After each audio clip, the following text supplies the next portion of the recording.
నియోజకవర్గంలో పోలీసులు సోదాలు ముమ్మరం చేశారు. మంత్రి జగదీష్ రెడ్డి కాన్వాయ్లో తుంగేడుపల్లి గ్రామంలో సోదాలు జరిపారు. నిశితంగా పరిశీలించిన పోలీసు బృందం ఏమీ లేవని నిర్ధారించింది. పోలీసుల తనిఖీలకు మంత్రి సహకరించారు. మునుగోడు ఉప ఎన్నికలు చాలా రసవత్తరంగా జరుగుతున్నాయి. ఈ నేపథ్యంలోనే తెలంగాణ జనసమితి పార్టీ అధినేత ప్రొఫెసర్ కోదండరాం సంచలన నిర్ణయం తీసుకున్నారు. బుద్ధ భవన్ లో కోదండరాం మౌన దీక్షకు దిగారు.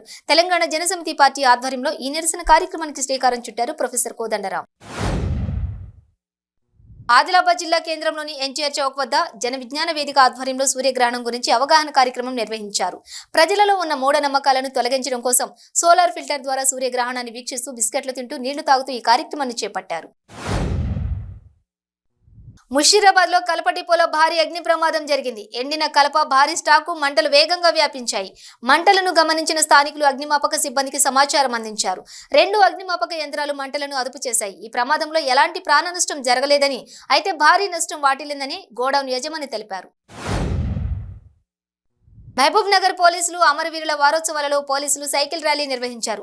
జిల్లా పోలీస్ కార్యాలయం నుంచి మెట్టుగడ్డ వరకు సైకిల్ ర్యాలీ నిర్వహించారు. పోలీస్ సమరులను స్మరించుకోవడం ప్రతి పోలీస్ బాధ్యత అని ఎస్పీ అన్నారు. కార్తీక మాసం సందర్భంగా బాపట్ల జిల్లాలోని సముద్ర తీర ప్రాంతాలలో బందోబస్తు ఏర్పాట్లపై బాపట్ల జిల్లా ఎస్పీ బకుల్ జిందాల్ జిల్లా అధికారులతో సమీక్ష సమావేశం నిర్వహించారు. భక్తులకు అసౌకర్యం కలగకుండా, అవాంఛనీయ సంఘటన జరగకుండా పకడ్బందీగా బందోబస్తు నిర్వహించాలని అన్నారు. అంతర్రాష్ట్ర బైక్ దొంగల్ని జగ్గైపేట చిల్లకల్లు పోలీసులు అరెస్ట్ చేశారు. 4గురిని అరెస్ట్ చేసి 25 లక్షల విలువైన 40 బైకులు స్వాధీనం చేసుకున్నారు. నిందితులు జల్సాలకు అలవాటు పడి ద్విచక్ర వాహనాలు దొంగతనాలు చేస్తున్నట్లు గుర్తించారు. ఈజీగా డబ్బులు సంపాదించడానికి బైక్ దొంగతనాలను ఎంచుకుని పోలీసులకు అడ్డంగా బుక్ అయ్యారు. పల్నాడు జిల్లా దాచేపల్లి మండలం పెద్దగార్లపాడు చెట్టినాడు సిమెంట్ ఫ్యాక్టరీలో భారీ చోరీ జరిగింది. 4 లక్షల నగదు, సుమారు కేజీ బంగారం, వెండి వస్తువులు చోరీకి గురయ్యాయి. సంఘటన స్థలానికి చేరుకున్న పల్నాడు జిల్లా ఎస్పీ రవిశంకర్ రెడ్డి, సిఐ బిలాలుద్దీన్ స్థానిక పోలీసులు కేసు నమోదు చేసుకుని నిందితుల కోసం గాలిస్తున్నారు. గుంటూరు జిల్లా ఏటుకూరు రోడ్డులోని ఆర్ఎస్ పాలిమర్ ప్లాస్టిక్ వ్యర్థాల గోడౌన్లో భారీ అగ్ని ప్రమాదం జరిగింది.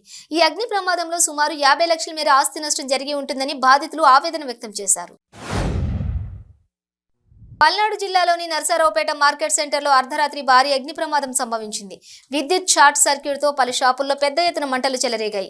ఓ దుకాణంలో చెలరేగిన మంటలు పక్కనే ఉన్న దాదాపు 10 దుకాణాలకు వ్యాపించాయి.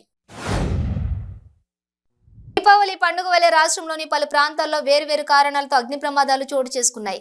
అనంతపురం జిల్లాలో భారీ అగ్ని ప్రమాదంతో 25 బైకులు, సామాగ్రి కాలి బూడిదయ్యాయి.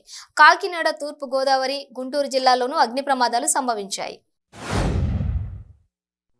రాహుల్ గాంధీ చేపట్టిన భారత్ జోడో యాత్రతో ప్రజలు స్వచ్ఛందంగా పాల్గొని విజయవంతం చేయాలని కాంగ్రెస్ పార్టీ సీనియర్ నేత ఉస్మాన్ మహమ్మద్ ఖాన్ కోరారు. ఈ నెల 27 నుండి తెలంగాణలో యాత్ర ప్రారంభమవుతుందని, కాంగ్రెస్ శ్రేణులు లక్షలాదిగా తరలి రావాలని సూచించారు. మునుగోడు ఉప ఎన్నిక సమీపిస్తున్న నేపథ్యంలో టీపీసీసీ చీఫ్ రేవంత్ రెడ్డి నియోజకవర్గాన్ని సుడిగాలిలా చుట్టేస్తున్నారు. ఈ సందర్భంగా ఆయన మాట్లాడుతూ ఆడబిడ్డాన్ని కూడా చూడకుండా పాల్వై స్రవంతిపై రాళ్లు వేశారని రేవంత్ రెడ్డి మండిపడ్డారు. ఈ దాడిలో స్వయంగా బీజేపీ అభ్యర్థి పాల్గొన్నాడని ఆరోపించారు. మూఢనమ్మకాల నిర్మూలన చట్టాన్ని తీసుకురావాలని తెలంగాణ రాష్ట్ర ప్రభుత్వాన్ని రమేష్ డిమాండ్ చేశారు. హైదరాబాద్ ఉస్మానియా యూనివర్సిటీ ఆర్ట్స్ కళాశాల వద్ద మూఢనమ్మకాల నిర్మూలన చట్ట సాధన సమితి ఆధ్వర్యంలో గ్రహణం సూర్యుడితో భోజన కార్యక్రమం ఏర్పాటు చేశారు. రాజన్న సిరిసిల్ల జిల్లా ముస్తాబాద్ మండల కేంద్రంలో బీజేపీ మండల శాఖ ఆధ్వర్యంలో 30 పడకల ఆసుపత్రి ఏర్పాటు చేయాలని బీజేపీ నాయకులు అర్ధనగ్న ప్రదర్శనతో ర్యాలీగా వెళ్లి కొత్త బస్టాండ్ నుండి వివేకానంద విగ్రహం వరకు నిరసన తెలిపారు. అనంతరం ప్రధాన రహదారిపై ధర్నా చేపట్టారు.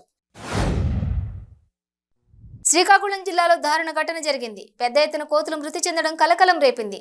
శ్రీకాకుళం జిల్లా కవిటి మండలం సిలగం గ్రామంలో కోతుల మృతదేహాలు కుప్పలు కుప్పలుగా పడి ఉన్నాయి.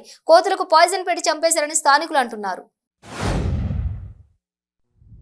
నెల్లూరు జిల్లా ఏపీ జెన్కో విద్యుత్ ప్లాంట్ ప్రైవేటీకరణపై మాజీ మంత్రి సోమిరెడ్డి చంద్రమోహన్ రెడ్డి స్పందించారు.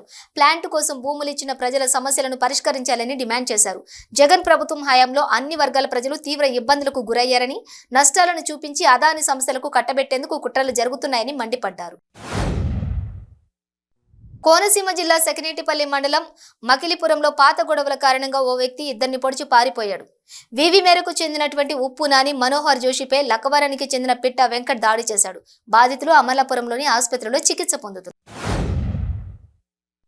ప్రజారక్షణలో, శాంతి భద్రతల పరిరక్షణలో నిబద్ధతతో విధి నిర్వహణ చేస్తూ ప్రాణాలను సైతం లెక్క చేయకుండా ముందుకు సాగుతున్న పోలీసుల కృషి అభినందనీయమని రాజన్న సిరిసిల్ల జిల్లా ఎస్పీ రాహుల్ హెగ్డే అన్నారు. పార్వతీపురం మన్యం జిల్లా కురుపాం మండలం తుమ్మికమానుగూడ గ్రామ సమీపంలో ఆర్టీసీ బస్సు అదుపు తప్పి పొలంలోకి దూసుకెళ్లింది. నీలకంఠపురం నుండి విశాఖపట్నం వెళ్తున్న ఆర్టీసీ బస్సు గుంతలు తప్పించబోయి ప్రమాదవశాత్తు అదుపు తప్పింది. చాకచక్యంగా డ్రైవర్ వ్యవహరించడంతో పెద్ద ప్రమాదం తప్పింది. 3 రాజధానులే తమ ప్రభుత్వ విధానమని మాజీ deputy CM YCP MLA Pamula Pushpa Srivani అన్నారు. 3 రాజధానులు అనేది ముఖ్యమంత్రి జగన్ ముందు చూపుతో కూడిన ఆలోచన అని చెప్పారు. అయితే 3 రాజధానుల ప్రతిపాదనను రాజకీయాల కోసం అడ్డుకోవాలని ప్రతిపక్షాలు చూస్తున్నాయని ఆగ్రహం వ్యక్తం చేశారు.